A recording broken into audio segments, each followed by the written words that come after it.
we can build a very powerful and strong community right now. And I think you guys are mature enough at this point. Guys, the level of seriousness, I want to be honest about something. I'm just going to come clean. I never took this let me rephrase that. I've always taken this seriously, right? I've never taken my presentability very seriously. From my first tweets on Twitter and some of my first streams, a lot of the hatred I generated is just because, like, I'm trolling. And I didn't care that people took it seriously because I was like, yeah, f*** you, I don't care. But I'm not saying I'm done with comedy. I'm not saying I'm done with a little bit. We do a little trolling, right? But there's a level of seriousness that's coming to Infrared, which we're going to have to leave a lot of the shirtless dancing behind, unfortunately. That's really what I mean. Like, we're going to have to leave a lot of the Halloween USA swords and, you know, all that kind of wacky stuff behind. I turned 28 this year. I'm 27 right now. I started out, I was 24. Was I 24? I forget. I was 24 or 25 when I started. I'm going to be 30 in like 2 years. 2.5 years, I'll be 30. Slightly over 2.5. So, you know, I'm not saying the comedy's done. I'm just saying, like, I'm not going to be a fucking homeless bum for the rest of my life. More seriously. Because there's something very, like I said, Grayson was in China. I don't care what leftists think of me. I don't care what they think of me. Like, you guys know that, right? For you, I don't give a fuck. I don't care what anyone, I really don't care what any political current in America thinks of me, right? But, like, I care what the Chinese think of me. I care what Russians think of me. Because, you know what? I actually do have a lot of serious ideas I want to exchange and communicate with them. I care what the masses think of me because we do want to win them over, right? I'm not saying we have to have a stick up our ass and we have to be, like, devoid of humor. I'm just saying we need to start taking this a little more seriously than we have, especially with, again, an upcoming launch of an organization. And, you know, to that end, I want to shift and transition to talking about the next thing on the itinerary, which is, to that extent, you know, I do commend formerly the Yankee Tanky, you know, his shift to being a little more serious. He's Joey now. I'll call him Joey. He doesn't want to be called the Yankee Tanky anymore. And, you know, I mean, he has fun, and a lot of people just think he's a joke and he's a meme. I don't think that. I actually care what Joey thinks. I value his opinion because I actually know he's a real one, you know, and he's done a lot of silly things, but I'm myself enough of a troll to know how to discern what's serious from what's just a joke, right?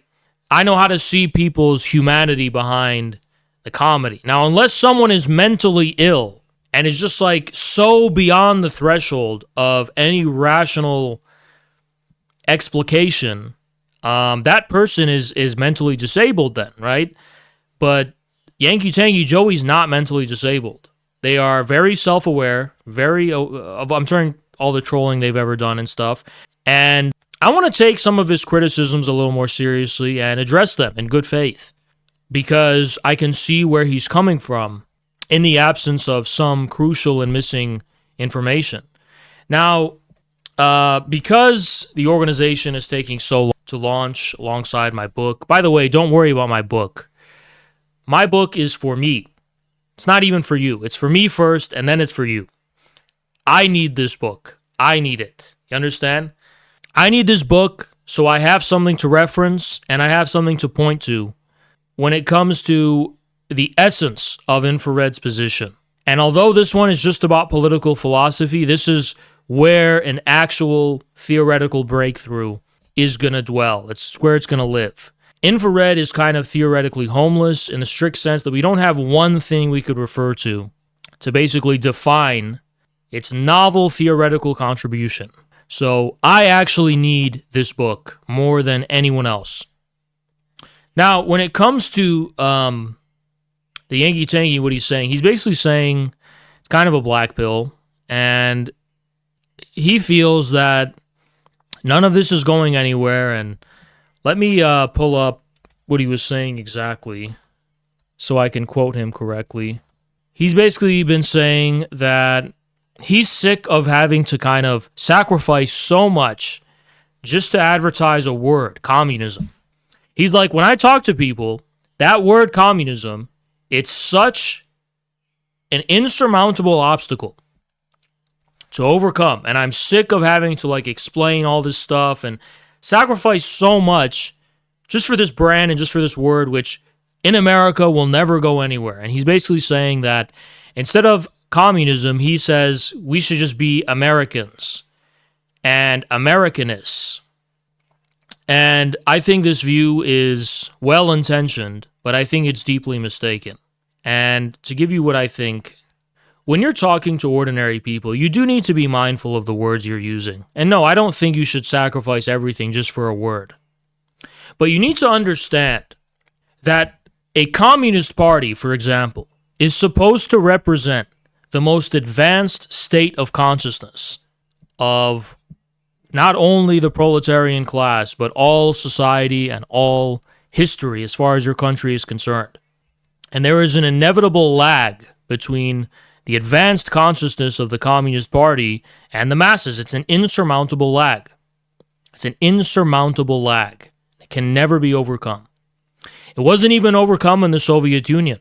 Do you think the average farmer in the Soviet Union knew how to master dialectics? Absolutely not.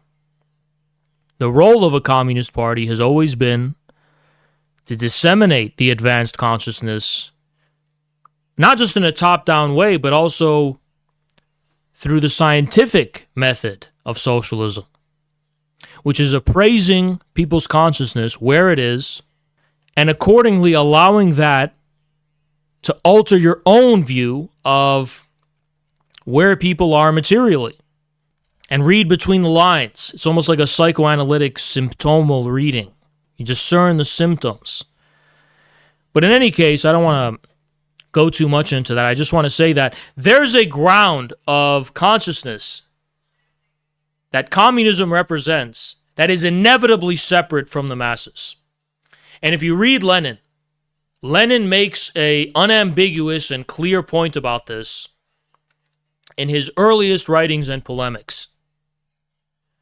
There is an inevitable difference between the consciousness of the party, the consciousness of the class-conscious political warrior, and the masses at large. And that gap will never, ever be fully overcome.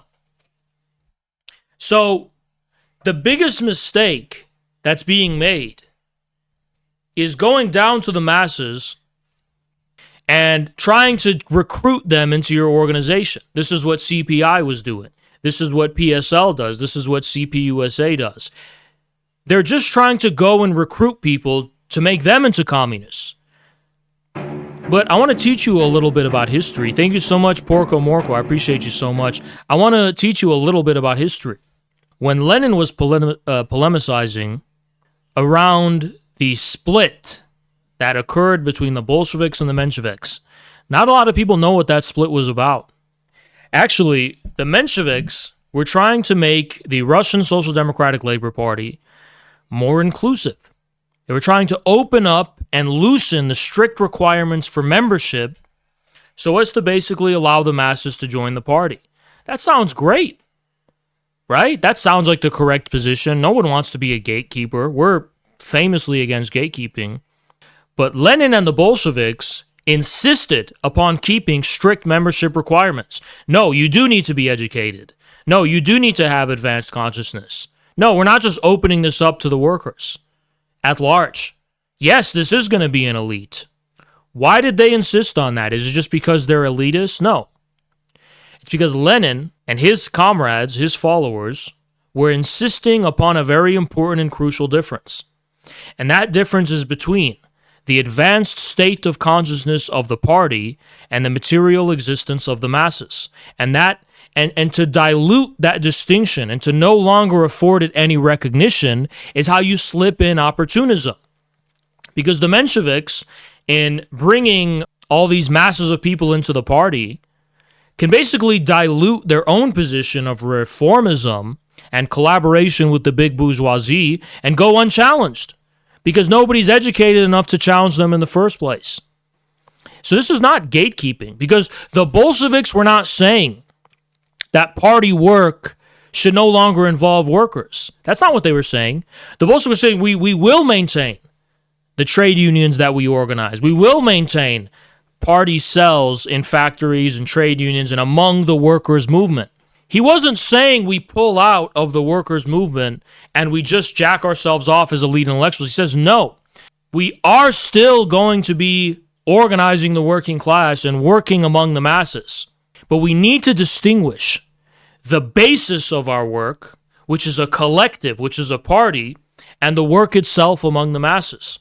When you go down to the people on behalf of a party, you're not doing so as an individual. You're doing so with proletarian consciousness and proletarian subjectivity. You know what that means? Not the bourgeois individualism where, here's my opinion, let me persuade you of my opinion. It's the proletarian subjectivity of, here is the collective consciousness that I represent, and here is how I act on behalf of an organization and a party and a collective. Not as an individual, but as a part of something more than you as an individual. So this is why you can't just be an Americanist and you have to be a communist. You can call yourself just an American. I'm just an Americanist. Forget this communist stuff, right? Well, guess what? There's bigger fish in that water than just Americans. You see, there's the WEF. There's whatever you fancy. There's the Freemasons, right? There's the cabal of bankers. There's the CIA. There's any kind of conspiratorial elite group you can think of probably is there. There's an agenda in these waters that we call the country. There's an agenda at play. If you aren't going to the masses from the perspective of a higher conceit, you're just conceding that to the CIA.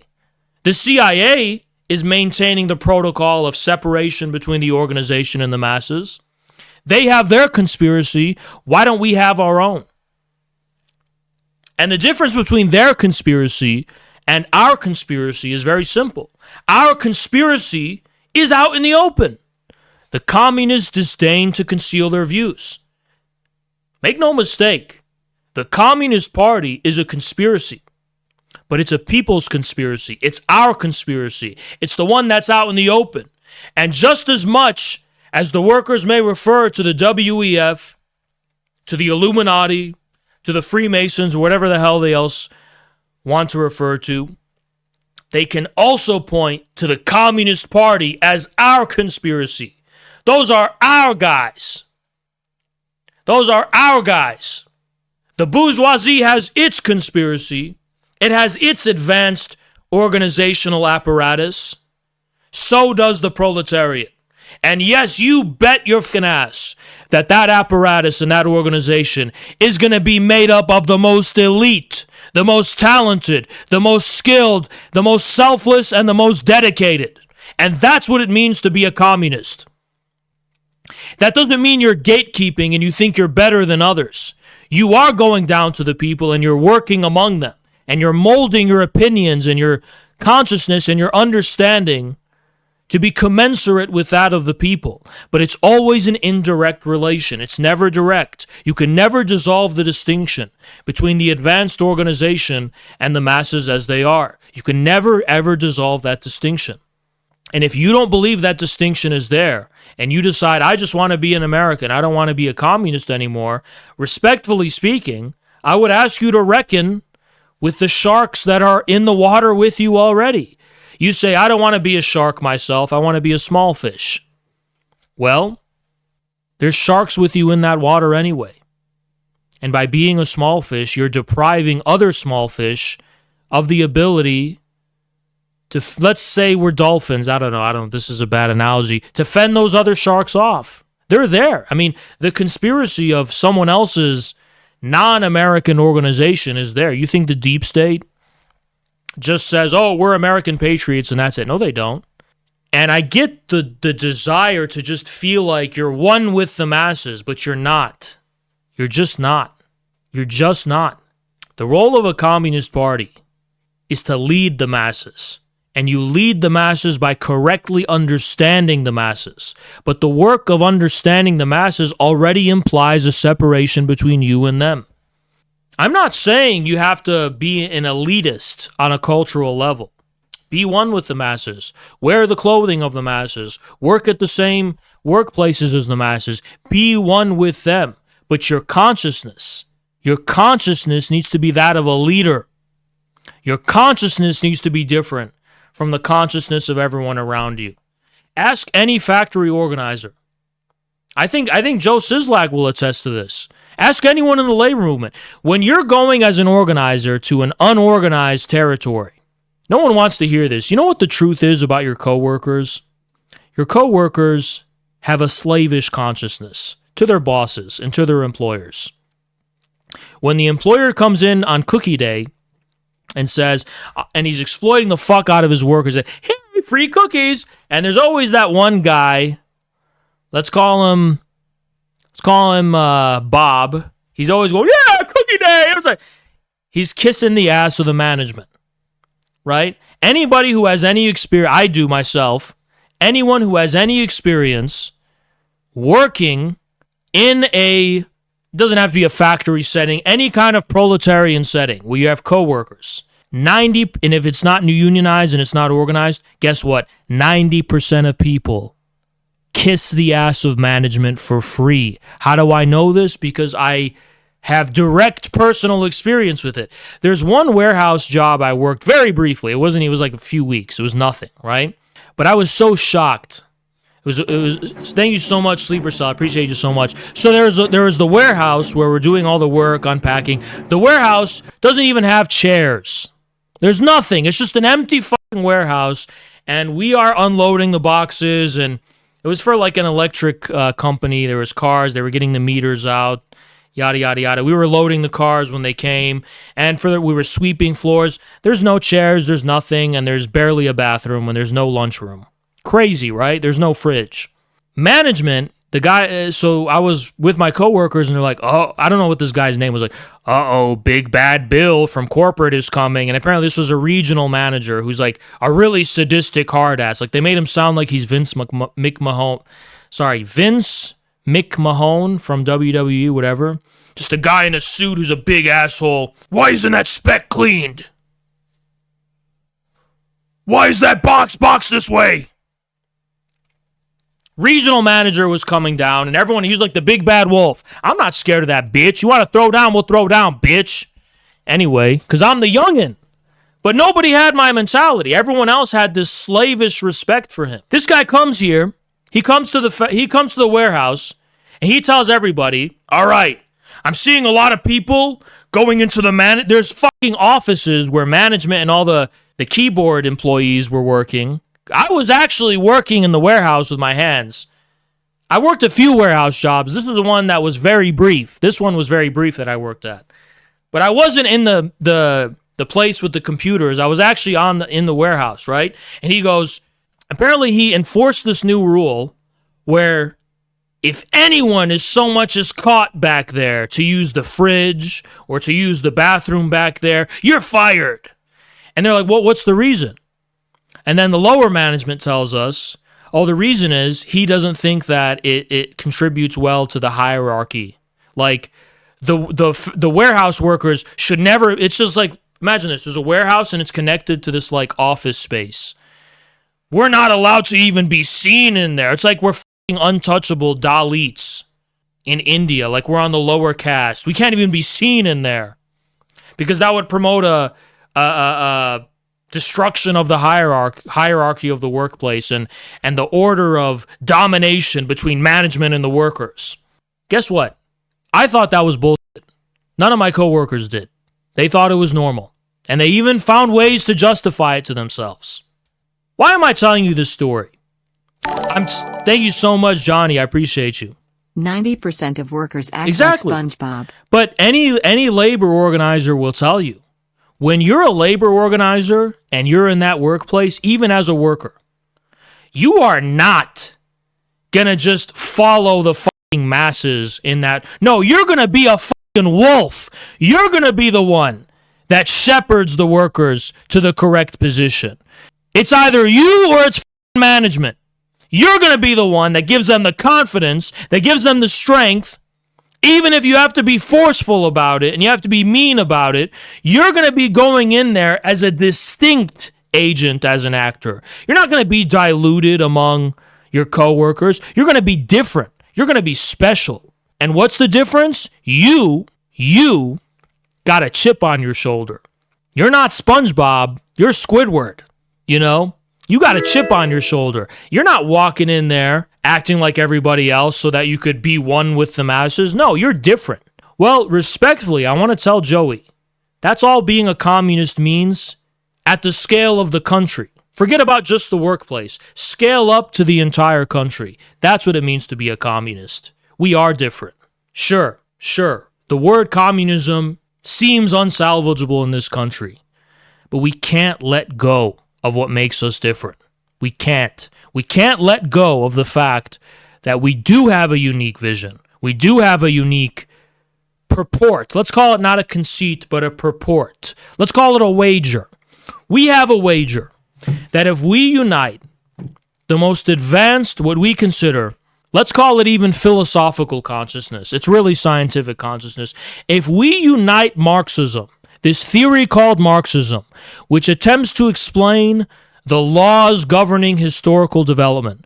This is the purport we have. What if we unite that perspective? That used to be Hegel's perspective. He was in his ivory tower. Well, we have a wager. What if we unite that perspective with the masses? What if we go down to the masses and we create this merger between what seems to be this extremely elite scientific consciousness and the everyday stupidity of the masses in their multitudes? What if we unite those two things? Who will stand in our way? Who will stand in the way of the masses empowered by that? No, we're not just Americans. Because in order to just be an American, you have to be a communist. If you want to be a political leader, that is, in order to have a lofty and historical sense of what it means to be an American, a full and complete sense of what it means to be American. You can't just be an American. You have to step outside of that and look at America in its totality. Look at America in terms of what it is at a holistic level. What is our country? I mean, what classes make up this country? What is the history of this country? And how do we reconcile that and turn that into one thing?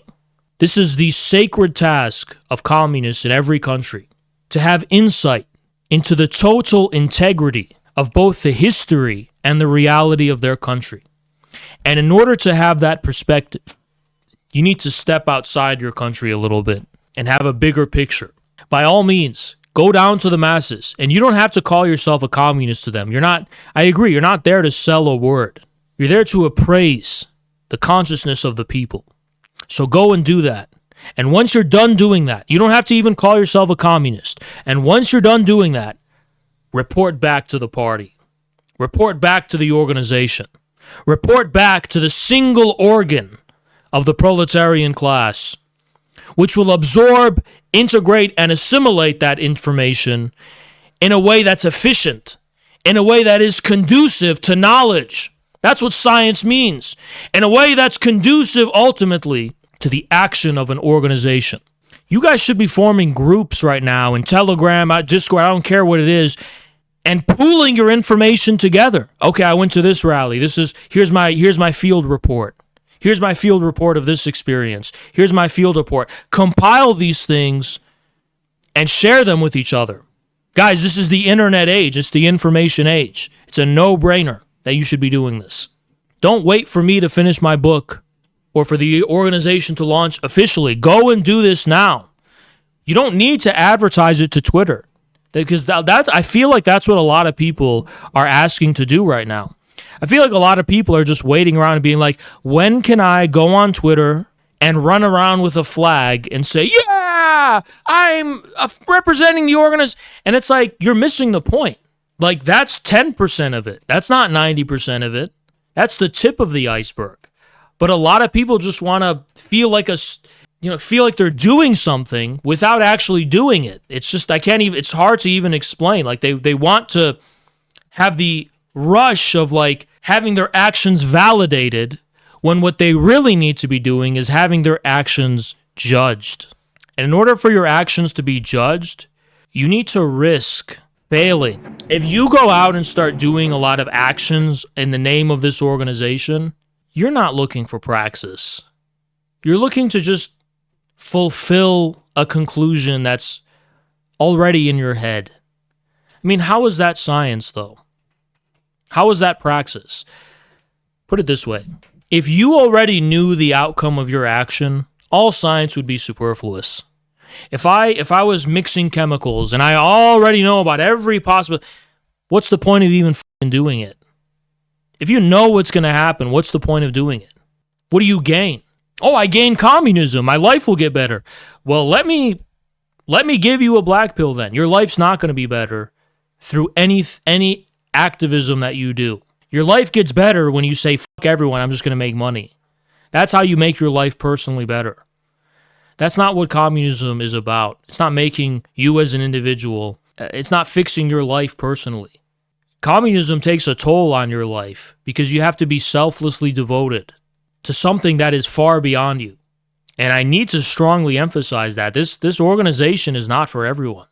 If you think that Haas already knows the outcome of all the actions we're going to do and you're just waiting for Haas to give me orders, okay, Haas, what should I do? No. We're here to learn. I mean, we're not here to just, well, okay, how do we achieve communism? That's not what communism is. If you're asking, how can we achieve communism? You're doing it wrong. Communism is the real movement. You don't know the outcome. Of course you don't know that. I mean, you know it on this abstract level that it's the total integration of history, and it's the total integration of all of the contradictions of our current society, and it's their reconciliation, but you don't know the details of that. In order to be a communist, you need to throw yourself into a reality and have faith that the outcome is going to be commensurate with your humanity. You think when Lenin is going down to the workers, he knows the outcome? He's taking a risk. He's taking a risk.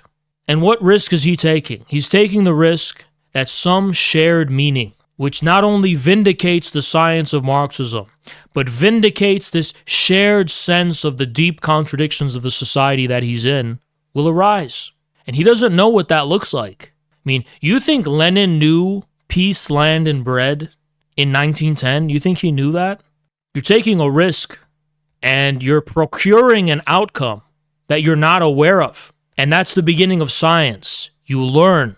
Again, there's no science if you already know. If you already know, there's no science. You just, let's just go do it. It's not how it fucking works. We don't know. We do need to ground ourselves in reality in such a way that we can begin to have a working relationship with it. We know about the fact that we're communists, but read Marx's earliest writings. Communism doesn't have details, okay? All it means to be a communist is to be committed to the integrity of history and society. That's it. As far as what that looks like and what the details were, if Marx knew that, he wouldn't have spent his whole life writing Capital, which he never even finished, by the way. So I want to be absolutely clear about this. I want to be absolutely clear about the fact that you would be committing a big, big mistake if you're confusing communism as a slogan for communism as a method, as a movement, and as a deeper logic behind the movement of history and reality. The goal isn't to treat communism like a virus, where we're just going to spread the idea, and that's the end of that. Of course, building ideological hegemony is very important, and that's what we've been doing on Twitter. Very effectively, I might add. I mean, very effectively. Don't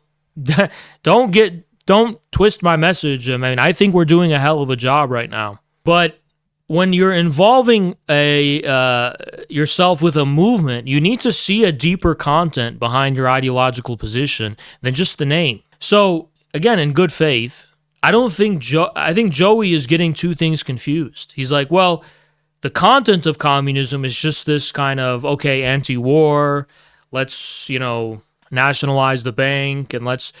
So why even call it communism at that point? Well, because you're confusing the deeper content of what communism is with just the name. I say, well, we can throw out the name because the name doesn't matter, the deeper content does. And it's like, well, in order to arrive at that deeper content in the first place, you need the science of Marxism-Leninism. You need communism. That's my point. And like I said, there's always something there. It's just they don't name it. I mean, look, Hillary Clinton, Joe Biden. You think these people really just call themselves Americanists or whatever? No, these people have a more occult commitment to, I don't know what they worship, Moloch, or I don't fucking know, but there's clearly something. It could be George Soros's open society for all we fucking care. They have a meta vision, a meta historical vision, though. That's what I want to say. All real political actors have a meta historical vision, a post-historical position. And only communists are the ones that admit what theirs is. Everyone else pretends like they don't have one.